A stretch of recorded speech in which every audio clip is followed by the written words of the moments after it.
မင်္ဂလာပါခင်ဗျာ Box News ရဲ့သတင်းအထူးတင်ဆက်မှုကနေကြိုဆိုလိုက်ပါတယ်ကျွန်တော်မုခပါ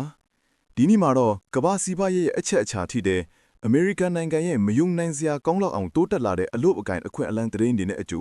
စိတ်ဝင်စားဖွယ်စီးပွားရေးအလဲအပြောင်းတွေကိုတင်ဆက်ပေးသွားမှာဖြစ်ပါတယ်ပထမဦးဆုံးသတင်းအနေနဲ့ကတော့မက်လအတွင်းမှာအမေရိကန်ရဲ့အလို့အကင်ဈေးကွက်ဟာကျွမ်းကျင်သူတွေရဲ့ခံမှန်းချက်တွေကိုအပြတ်အသတ်ခြေဖြတ်လိုက်ပါတယ်အလို့အကင်တဲ့6တန်းလောက်ပဲတိုးမယ်လို့မျှော်လင့်ထားခဲ့ပေမဲ့တကယ်တမ်းမှာတော့3,800ကျော်အထိတိုးတက်လာခဲ့တာပါ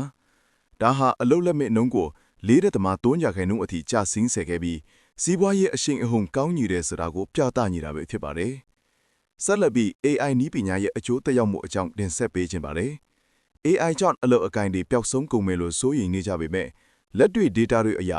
AI ကိုအသုံးပြုတဲ့အသေးစားလုပ်ငန်းတွေဟာသူတို့ရဲ့ဝင်ငွေကိုနှစ်ဆအထိတူးမြင်နိုင်ခဲ့ပါတယ်ထူးခြားတာကတော့အလုပ်သမားတွေ short ချမဲ့အစားလုပ်ငန်းတွေချဲ့ထွင်လာနိုင်တာကြောင့်အလုပ်သမားတွေကိုပုံမခန့်အပ်လာတာကိုတွေ့ရပါတယ်ခင်ဗျာ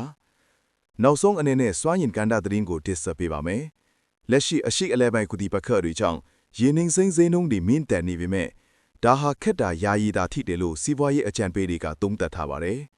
အစိုးရအနေနဲ့အရန်ရည်နှံသွန်းအောင်ကန်တွေကနေအကြီးအကျယ်ထုတ်လွှင့်ပေးနေတယ်လို့ Jones Act ကိုလည်းရပ်ပေါင်း60ကင်းလွတ်ကန်ပေးပြီးလောင်စာစီသဲယူပို့ဆောင်ရေးလွယ်ကူအောင်ဆောင်ရွက်နေပါတယ်ခင်ဗျာဟုတ်ကဲ့ပါဒါကတော့ဒီနေ့အတွက်ထူးခြားတဲ့စီးပွားရေးနဲ့အလုပ်အကိုင်အခွင့်အလမ်းသတင်းတွေပဲဖြစ်ပါတယ် Box News ရဲ့အသစ်စောသတင်းတင်ဆက်မှုတွေကိုလက်မလွတ်စေဖို့အတွက်ကျွန်တော်တို့ရဲ့ Box News Channel ကို Subscribe လုပ်ထားပေးဖို့တိုက်တွန်းလိုပါတယ်အားလုံးပဲကောင်းသောနေ့လေးဖြစ်ပါစေခင်ဗျာ